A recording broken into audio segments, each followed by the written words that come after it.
How does a relatively small regional power confront the world's most powerful navy and armada built around massive aircraft carriers, advanced destroyers, and unmatched global reach? The answer is simple but unsettling. Iran does not intend to fight the United States head-on. Instead, its entire strategy is based on asymmetric warfare, a method designed not to defeat U.S. naval power outright, but to overwhelm, disrupt, and make operations unbearably costly. To understand this, imagine the following scenario. Two civilian cargo ships are sailing calmly near a U.S. aircraft carrier strike group. Everything appears routine. There are no warships nearby, no visible threats. Then, with the press of a button, a shipping container door opens and a missile launches. These are Iranian-made anti-ship missiles concealed inside standard cargo containers. They may not be cutting-edge, but they are powerful enough to inflict serious damage. Almost instantly, the attack escalates. Swarms of low-flying drones emerge, fast attack boats rush in from multiple directions, and hidden Midget submarines begin launching torpedoes.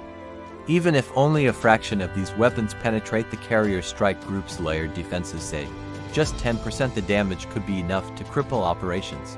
The carrier may not sink, but the waters become far too dangerous for sustained U.S. naval presence. This is the essence of Iran's strategy, and to fully grasp it, we need to examine the 6 key tactics Tehran would most likely employ in a direct confrontation.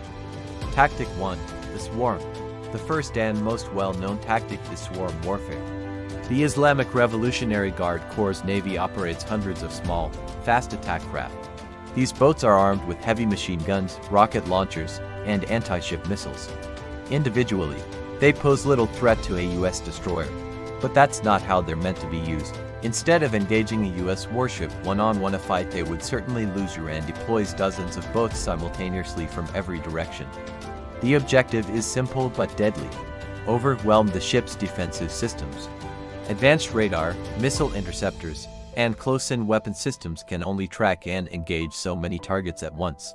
By flooding the battle space with threats, Iran increases the chance that some will get through. Tactic 2. Mining the Strait, the silent killer. Next comes one of Iran's most dangerous tools: naval mines. The Strait of Hormuz is the most critical oil choke point on Earth. A significant portion of the world's energy supply passes through this narrow stretch of water every single day. Iran maintains an inventory of thousands of naval mines, including advanced smart mines capable of detecting the unique acoustic signatures of specific enemy vessels. In a conflict, Iran could deploy these mines using submarines, small boats, or even disguised civilian ships. The goal is not just military, it is economic. Mining the Strait of Hormuz would immediately disrupt global shipping, send oil prices skyrocketing, and inflict massive economic damage on the United States and its allies. Even the threat of mines can halt naval movement and commercial trade. Tactic 3. The coastal kill zone. The third tactic relies on geography. Iran's coastline along the Persian Gulf is rugged and mountainous, ideal terrain for mobile missile launchers. These coastal missile batteries are concealed, dispersed, and highly mobile. Iran employs a shoot-and-scoot doctrine. Missiles are launched from truck-mounted platforms, and the launchers immediately relocate before U.S. forces can retaliate. This turns the Persian Gulf into a constant kill zone, where U.S. ships face continuous missile threats from land, with limited room to maneuver and nowhere to hide. Tactic 4. The ambush threat, Midget submarines. The Persian Gulf is relatively shallow, making it difficult for large U.S. nuclear submarines to operate effectively. But this environment is perfect for Iran's diesel-electric Midget submarines, such as the Ghadir class. These submarines are small, quiet, and extremely difficult to detect. They can sit motionless on the seafloor, waiting silently for a high-value target to pass overhead. Once in position, they can launch coordinated torpedo attacks against aircraft carriers or destroyers, targeting propulsion systems and hull integrity. A successful torpedo strike may not sink a carrier, but it could disable flight deck operations, dramatically reducing the U.S. Navy's ability to project air power in the region. In addition, these submarines can deploy underwater mines, forcing U.S. warships into predictable routes, ideal ambush zones for follow-up missile and drone attacks. Tactic 5. The aerial threat, drone warfare. Iran has invested heavily in becoming a drone superpower in the Middle East. In a conflict, unmanned aerial vehicles would not be used solely for surveillance. Many would operate as loitering munitions, essentially suicide drones.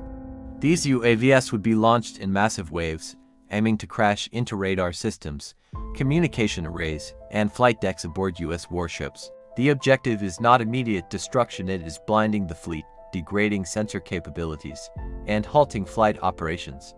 Once a carrier's awareness and air cover are compromised, it becomes far more vulnerable to missile strikes. Tactic 6. Striking the backbone, bases and logistics.